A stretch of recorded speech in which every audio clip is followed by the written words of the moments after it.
What's up guys, it's Meg, and it's that time of the week again where we get to talk about the best show on television, AMC's The Walking Dead. Today we're talking about Season 5, Episode 8, the mid-season finale called Coda.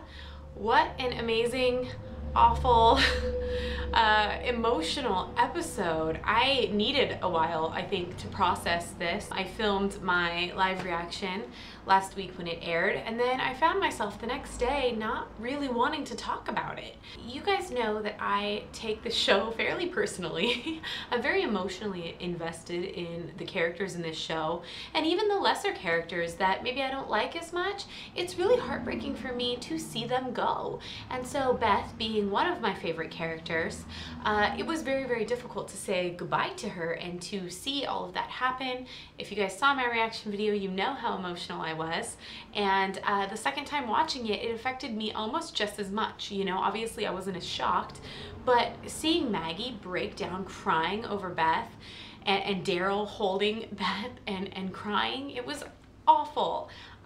It was so emotional. I'm so sad to see Beth go. I really wanted to see where her story would go, how Daryl would be affected by her return, if they would ever have anything. I know a lot of you guys out there aren't really a fan of Daryl and Beth or Beth and Carol or any of that kind of thing, but you know, if you watch my channel, you know that I would like to see Daryl eventually become somewhat emotionally invested in another person as well, romantically, or maybe not even so much as romantically, but just be invested in a person that he really truly cares about. And I think Carol and Beth are both those kind of people to him, but Beth was really going somewhere with him, and that story, it would have gone somewhere, I believe. But unfortunately, we will never ever get to see that, and I'm very interested to see how the rest of the season is affected by Beth's death. But before we get into Beth in the hospital and all of that stuff that went down there, I'd like to go backwards and talk about Gabriel and the church just briefly. So as we saw in the previews for this episode, Gabriel left the church. At first, we weren't really sure why he was leaving, but it became clear once the episode started that he left because he needed to see what happened at the school with Bob and Gareth and the rest of the hunters himself. He needed to know for sure.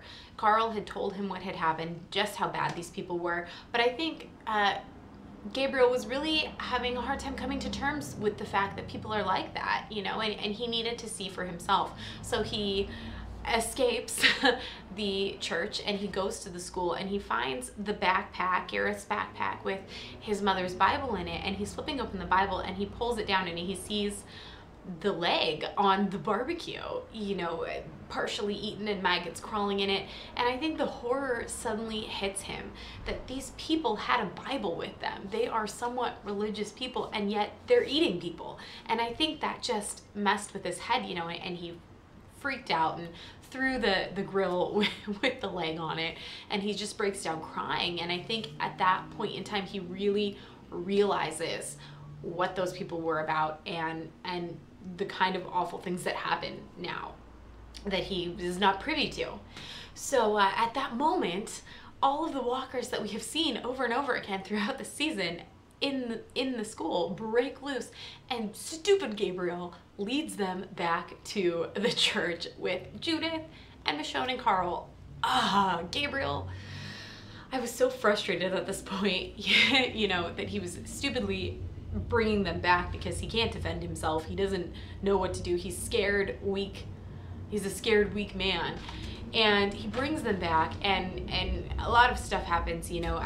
But he ends up outside of the church begging to be let in, exactly what his congregation did when he locked them out. And in that moment, it really, I think it changes him. I think that this particular terrifying moment where he is in the same position that he put his congregation in back when all of this started, it changes him. And I think from now on we're going to see a different Gabriel. Not only does Michonne let him in the church, and he saves Michonne and Carl and Judith by letting them go first into the tunnel, he's suddenly more brave than he's ever been. He's not this scared man that he was back when he locked his congregation outside. You know, he was chicken shit. He was so scared that he wanted to save himself, and he didn't care you know, about his congregation. And now he's kind of flipped, and he was willing to risk his life and potentially die to save Michonne and Carl and Judith. And he does. He comes out with the bloody machete, and I think we're definitely going to see a different side of him from now on. After they lock all the walkers in the church, Abraham and crew return just in time, and it's nice to see that all of our group by the end of the episode has all come back together again. Nobody's separated. So I'm hoping in continuation with the second half of season 5, we will not see our group split up any longer. I'm really happy about that. I like that we get to see deeper into the characters more one-on-one when they're in smaller groups, but I would really like to see, I don't like having the breaks where we don't see Rick for 2 episodes or we don't see Carol for 2 episodes. Like, these are all my favorite characters. I want to see them all the time. So I am happy that at least it seems that we will get all of our characters back together in the second half of season 5. So Abraham returns. They tell Michonne and Carl and Judith and Gabriel that there is no cure, which is disappointing, but Michonne has the opportunity to tell Maggie that Beth is alive, and it is such a touching moment because really we never saw Maggie grieve over Beth. We never really saw much emotion at all. You know, she was definitely curious when Daryl told her that they were together.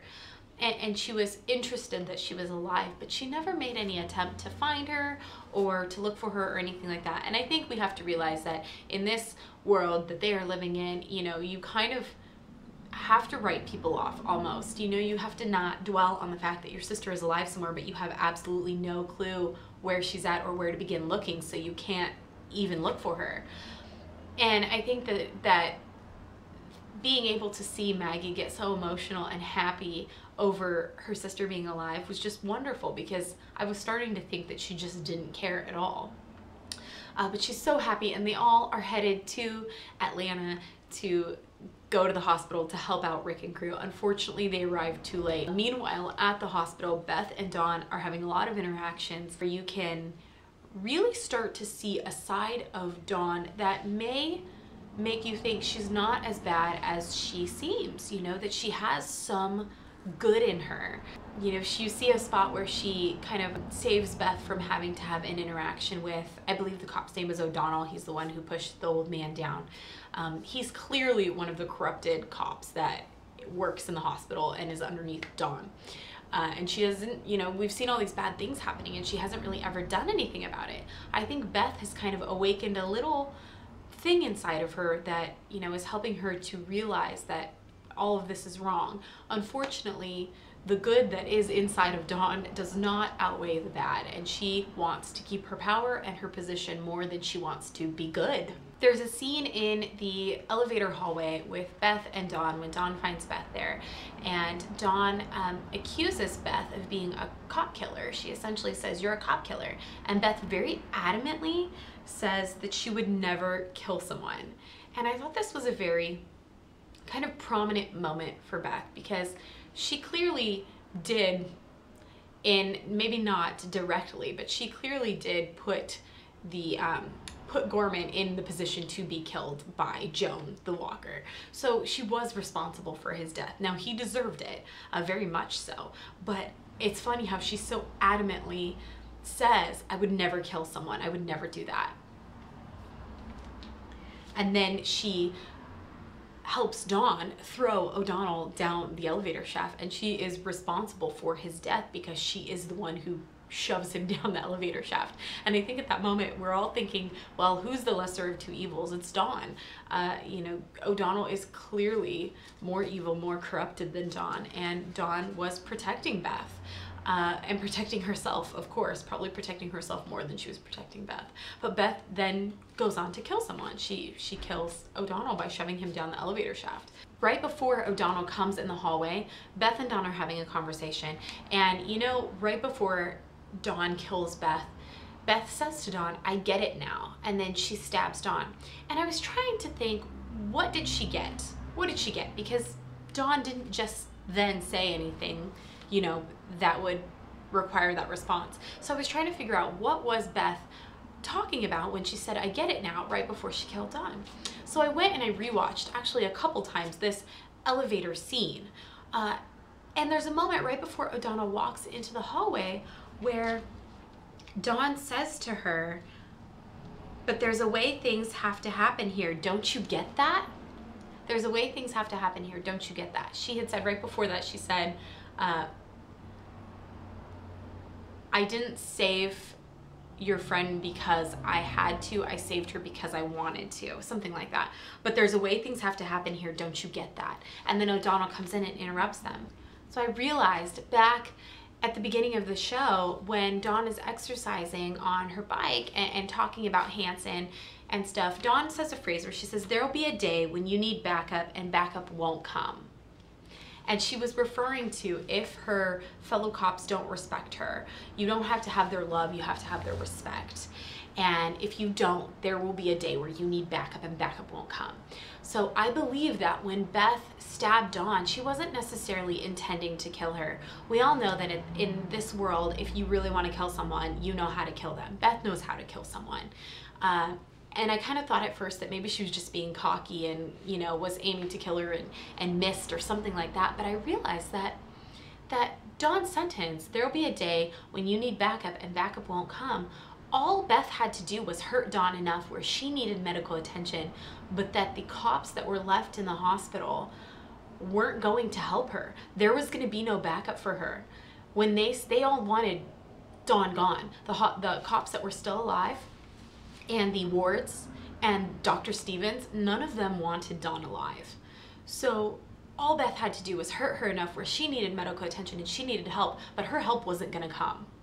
And she was probably going to be weak enough where the rest of the cops could put her down and, you know, move on with a better way of life at the hospital. And I think that's what Beth was going for, only she wasn't counting on Dawn's reflexes, super lightning fast reflexes, unfortunately.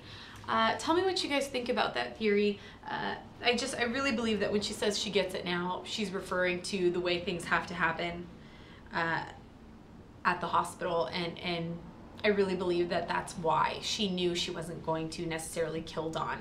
She was going to allow the rest of the people at the hospital to do it for her because Dawn would be weak enough where she would need help. Then we have the scenes where Daryl is walking out of the hospital carrying Beth's body right as Abraham's group with Maggie and Glenn rolls up, and they're kind of expecting to see Beth, you know, and you can see on Maggie's face, right, as she sees Rick and who else comes up first? Carol and somebody else, or Ty and Sasha, something like that. They come out, and you see like a little like glimmer of happiness on Maggie's face where she's like, "I'm gonna see my sister." And then that moment where her face changes and she sees Beth in Daryl's arms, and she just drops her gun and breaks down, like falls to the ground screaming.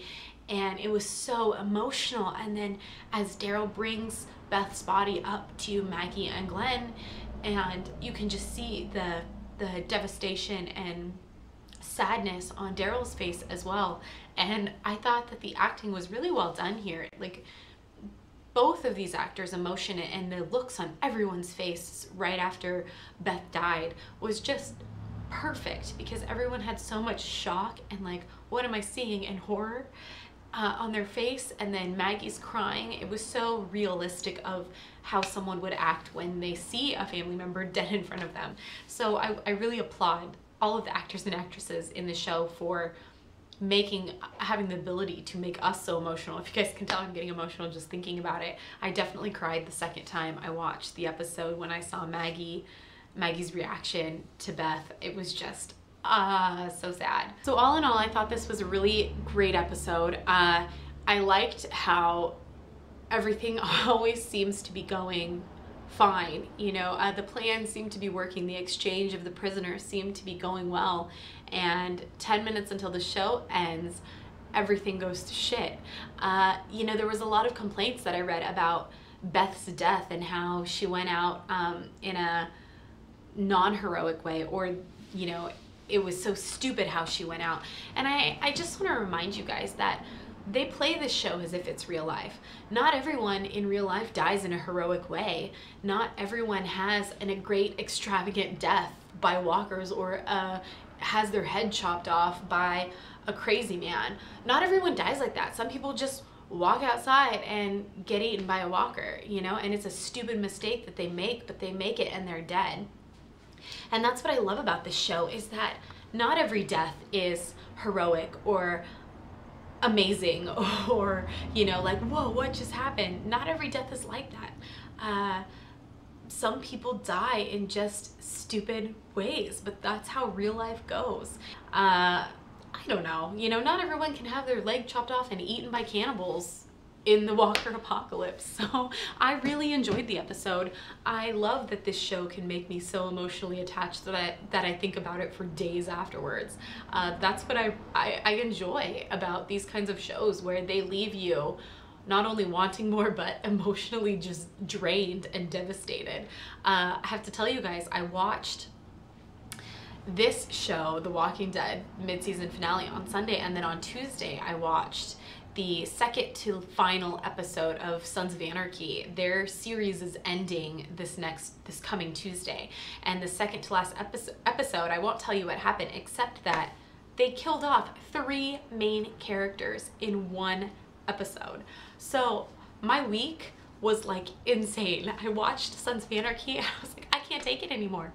I love that show so much, and they killed off 3 of my main characters, and then I lost another main character in The Walking Dead, and I'm just like a complete mess. Wow. So yeah, that was my week. Thank you guys so much for watching. I do plan on continuing to do weekly Walker Talk videos, and I need to do a predictions video for the premiere of the second half of season 5, which will be coming very soon. As always, you guys are the best. I love you. Thank you for watching. I hope you have a fantastic day.